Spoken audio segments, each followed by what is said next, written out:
तक हम रोड को बनाएंगे।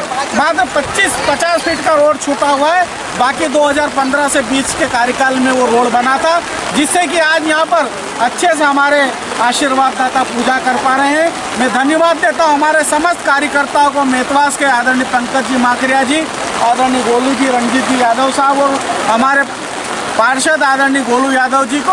आप सबके सहयोग, समर्थन और आशीर्वाद से आज हम सब यहाँ चंबल मैया की पूजा कर पा रहे हैं। आप सभी को एक बार पुनः बहुत बहुत बधाई, शुभकामना। हमारे वरिष्ठ नेता आदरणीय दिलीप शेखावत जी आकस्मिक कार्य के चलते हुए बाहर है, उनकी अनुपस्थिति में हमारे युवा भाई आदरणीय अजय सिंह जी शेखावत साहब आप सबका आशीर्वाद लेने के लिए यहाँ पर उपस्थित है। मैं अजय सिंह जी भाई साहब से निवेदन करूँगा कि सभी हमारे आशीर्वाद दाताओं को आप बधाई और शुभकामनाएं पेश। इस कैमरा के माध्यम से भैया की पूरी टीम के माध्यम से छठ की बहुत बहुत शुभकामनाएं। यहाँ एक बहुत ही सुंदर दृश्य आज मुझे देखने को मिला। ये एक त्याग और तपस्या का पर्व है। आप देख सकते हैं इतनी बारिश में भी जितनी भी माताएं हैं ये अभी भी यहाँ भगवान की पूजा कर रही हैं। तो मैं भगवान से यही प्रार्थना करूँगा कि सभी लोगों की मनोकामना पूर्ण हो। साथ में इस वीडियो के माध्यम से मैं सभी बड़ों से तो भगवान से एक प्रार्थना और करूँगा, और मैं स्वयं एक वचन भी लेता हूँ सब जितने बड़े उनके मार्गदर्शन में, कि ये जो आज अव्यवस्था यहाँ हुई है, अगली बार किसी को भी इन अव्यवस्थाओं का फेस ना करना पड़े, जितनी भी अव्यवस्था इनका सामना ना करना पड़े। और साथ में आज मैं एक्चुअली काफ़ी मेरा मन खुश है, क्योंकि जैसा बोलते हैं कि जो भी ये त्यौहार होते हैं लोगों से मिलने के होते हैं, खुशियाँ मनाने के होते हैं। तो आज मेरे बहुत सारे दोस्त हैं, बहुत सारे मित्र हैं पूर्वांचल के, जिनसे बहुत सालों बाद मेरा मिलना हुआ। तो मैं यही कामना करूँगा कि आज जिस स्थिति में हम इनसे मिले हैं, अगली बार ये स्थितियाँ सुधरें। और साथ में जितने भी मेरे भाजपा के पार्षद भाई लोग हैं, अंकल लोग हैं, कि आप सबके मार्गदर्शन में ये पहले घाटों का निर्माण हुआ है, रोडों का निर्माण हुआ है, आगे भी आप संकल्प लें वो इन रोडों का निर्माण करें। और एक बार और मैं माफ़ी चाहूँगा, ये शिकायत करने का मौका नहीं है, तो मैंने कुछ शिकायत करी उसके लिए माफ़ी। साथ में इतना अच्छा कार्यक्रम रहा, और सभी माताओं को मेरा प्रणाम, सबको छठ की बहुत बहुत शुभकामनाएं। और उदय के साथ साथ सारी शुभकामना मनोकामना सूर्य नारायण इनकी सिद्ध करेगा। आज मैं आरोप प्रत्यारोप बिल्कुल लगाने के मूड में नहीं हूँ, पर मन हताश है और दुखी है। मैं नागदा नगर पालिका अध्यक्ष सीएमओ साहब पर सीधा सीधा आरोप लगा रहा हूँ, क्योंकि मैं आया हूँ हनुमान डैम से। वहाँ पर पूर्वांचल बहनें जो हमारी पैदल जा रही थी, वो पैदल चल नहीं पा रही है। वहाँ पर मिट्टी इतनी है, क्या नगर पालिका सीएमओ साहब को ये बात 2 रोज पहले पता नहीं थी? क्या उनको मौसम का अनुमान नहीं था? पिछले 2 दिन से लगातार बारिश हो रही है, तो उनको इस बात को संज्ञान में रखना चाहिए, जन भावनाओं को ध्यान में रखना चाहिए। पूर्वांचलों के जितने भी हमारे भाई बहन हैं, उनके सम्मान को, उनके स्नेह को, उनके त्यौहार को, हमारे अपने त्यौहार को मान के हमें उनकी मदद करना चाहिए। और ये व्यवस्था जो अव्यवस्था के रूप में तब्दील हुई है, इसके लिए वो क्षमा मांगे पूर्वांचल वासियों से।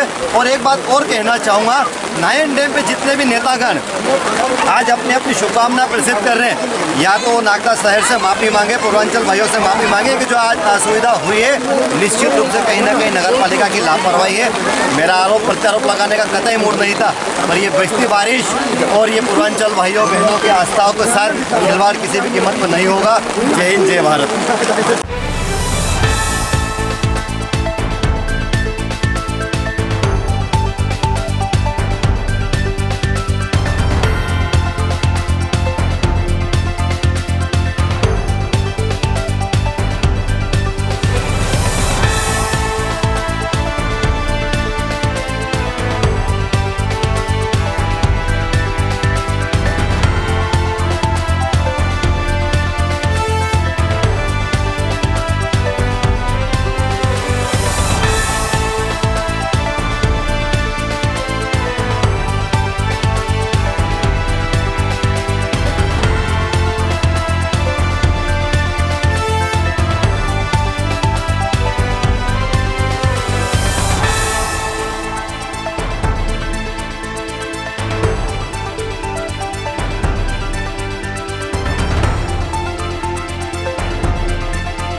सबसे पहले तो सारे पूर्वांचल वासियों को जो नागदा में निवास करते हैं या जो इस वीडियो के माध्यम से जिन तक हम पहुंच पा रहे हैं उनको छठ की हार्दिक बधाई व शुभकामनाएं। और हम यहाँ शुभकामना देने आए थे, लेकिन अव्यवस्था देखकर यहाँ ज़रूरी हो जाता है कि अव्यवस्था का मुद्दा उठाया जाए। देखिए, लगभग 3 दिन से बारिश हो रही है और बारिश का जो प्रेडिक्शन है वो आजकल टेक्नोलॉजी से महीने 2 महीने पहले पता लग जाता है। और कई दिन से ये बात लोगों के नोटिस में थी कि छठ के दिन 2-3 दिन लगातार बारिश हो सकती है, लेकिन शासन प्रशासन ने अव्यवस्था ऐसी रखी कि यहाँ ना कोई टेंट की व्यवस्था करी, ना कोई शेड की व्यवस्था करी, ना सड़क ढंग से बनाई। और आप देखिए कि स्थिति क्या हो गई है कि लोग अपना त्यौहार, जो इन लोगों का सबसे बड़ा त्यौहार है, उसको ठीक से नहीं मना पा रहे हैं। शासन प्रशासन को इन चीज़ों को गंभीरता से लेना चाहिए। आस्था का विषय है, धर्म का विषय है, और साल में एक बार ये ओकेजन आता है कि इनके परिवार दूर दूर से यहाँ तक आते हैं और यहाँ आके वो अपने परिवार के साथ छठ मनाते हैं। लेकिन उसमें भी अगर ऐसी अव्यवस्था रहेगी तो लोगों की भावना आहत होती है और अपना त्यौहार नहीं मना पाते हैं। इस पर शासन प्रशासन को अगली बार से ध्यान देना चाहिए और अपने भ्रष्टाचार को छोड़कर जनता के मुद्दों को भी ध्यान देना चाहिए। समस्त पूर्वांचल वासियों को छठ पर्व की शुभकामनाएं, बधाई। ईश्वर उनको हमेशा स्वस्थ रखे और खुश रखे। हम ये अभी नेटवास घाट पे आए थे तो आप देख रहे हैं कि बहुत तेज़ बारिश हो रही है, फिर भी जो उनकी आस्था का विषय है वो पूजा जरूर करके जा रहे हैं। पर बड़ी विडम्बना की बात है कि ना तो कोई चूरी की व्यवस्था है। अगर यहाँ प्रशासन नगर पालिका चूरी की व्यवस्था कर देते तो वो आराम से यहाँ, लेकिन लोगों के पाँव फिसल रहे हैं, इतना कीचड़ हो रहा है। जबकि 1 महीने पहले से हमको पता था कि ये पानी 3-4 दिन से लगातार छठ पर्व पर गिरेगा। तो मैं इसका बड़ा विरोध करता हूँ कि प्रशासन को व्यवस्था करना था और अच्छी व्यवस्था कर सकते थे। पुनः आपको सभी पूर्वांचल वासियों को छठ पर्व की बधाई और शुभकामनाएं।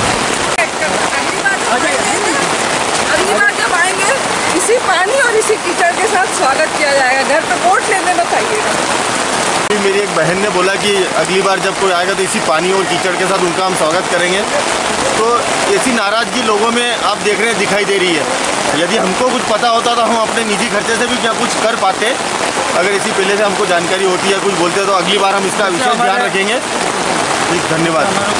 हमने अपने निजी खर्चे पे ये खर्च करके बनवाया ईंटों का, जबकि हम कब से बोलते थे बनवाने के लिए कि मिट्टी यहाँ से भेज जाती है। असुविधा हुई तो आज हमने अपने निजी खर्चों पे ये बनवाया है। उसके बाद भराव कराया।